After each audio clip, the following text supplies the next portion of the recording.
کوئی بھی آدمی حرام کماتا ہے، جیسے بینک سے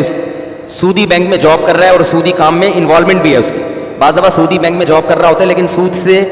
کوئی لین دین نہیں ہوتا، تو پھر اس کی آمدن میں علماء کی دو رائے ہیں، بہت سے علماء اس کی ارننگ کو جائز کہتے ہیں. لیکن اگر سود میں کسی بھی قسم کے انوالومنٹ ہے، لکھنے میں یا گواہ بننے میں یا کسی کو ترغیب دینے میں،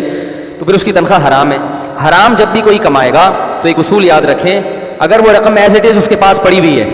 تو اس سے کچھ بھی خریدنا جائز نہیں ہے، اس کو صدقہ کرنا ہی ہے اور بغیر ثواب کی نیت سے. لیکن اگر اس نے گناہ کر کے اس سے کوئی چیز خرید لی ہے، کوئی پلاٹ خرید لیا، مکان خرید لیا، تو پھر وہ رقم اس کے ذمے واجب الادا ہو گئی. سمجھ رہے ہیں؟ اب اگر وہ یہ نیت کر لے کہ یہ پلاٹ جو میں نے خریدا ہے یا کاروبار کے لیے جو چیزیں خریدی ہیں اس نے، لکوڈ شکل میں وہ رقم نہیں ہے بلکہ مال خرید لیا گودام کے لیے یا دکان خرید لی، تو اب جو چیزیں جو استعمال ہو چکی ہے رقم، تو پھر جو چیزیں آپ خرید چکے ہیں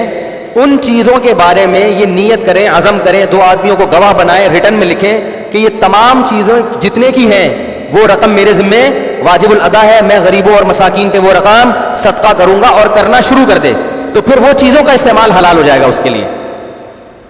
بہت مشکل ہے بھائی. تو پھر وہ چیزوں کا استعمال حلال ہوگا اور وہ کچھ نہ کچھ رقم اتنی کہ اس کی زندگی مرنے سے پہلے پہلے وہ تمام صدقہ ہو جائے. جیسے آپ نے 1 کروڑ کا پلاٹ خریدا بینک کی آمدن سے، غلط کیا، آپ کو نہیں خریدنا چاہیے تھا، لیکن اب خرید لیا تو وہ رقم آپ کی ہلاک ہو گئی. جب کوئی چیز ہلاک ہوتی ہے تو آپ کے ذمے میں آ جاتی ہے وہ، تو اب آپ کے پاس دونوں حق ہیں، یا تو یہ پلاٹ پورا صدقہ کر دیں، یا یہ پلاٹ 1 کروڑ کا ہے تو آپ یہ نیت کریں کہ 1 کروڑ روپے میرے ذمے غریبوں کے لیے واجب الادا ہے، میں غریبوں کا کیا ہوں، مقروض ہوں، کیونکہ یہ رقم میرے ذمے صدقہ ہے. تو پھر آپ گواہ بنائیں اور اس پہ لکھ بھی لیں، ٹھیک ہے، اور پھر آپ ایک اندازہ لگائیں کہ یار ویسے تو موت کا کوئی پتہ نہیں ہے، لیکن ایک اندازہ کہ میری زندگی میں اگر میں نارمل طریقے سے رہا تو میرے ابا بھی اتنے سال میں چلے گئے تھے، میرے دادا بھی چلے گئے، تو میں بھی کوئی زیادہ اچھا 60-70 کے درمیان میں لگ رہا ہے کہ ٹہل جاؤں گا.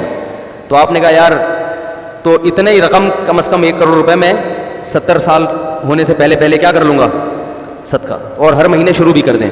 تو وہ پھر وہ پلاٹ کا استعمال آپ کے لیے جائز ہو جائے گا. پہلے سے اس نیت سے جاب کرنا جائز نہیں ہے کہ میں بینک سے ارننگ آئے گی تو میں بنگلے بناؤں گا، ڈیفینس میں 6 بنگلے جب بن جائیں گے تو پھر میں ان میں جا کے رہوں گا، اور جو رقم میرے ذمہ واجب الادا ہوئی 60 سال میں اتار دوں گا. یہ تو ہو گیا جس کا، اس کی توبہ کا ایک آسانی کا آپشن ہے، توبہ کا طریقہ کرنا پھر بھی جائز نہیں ہے.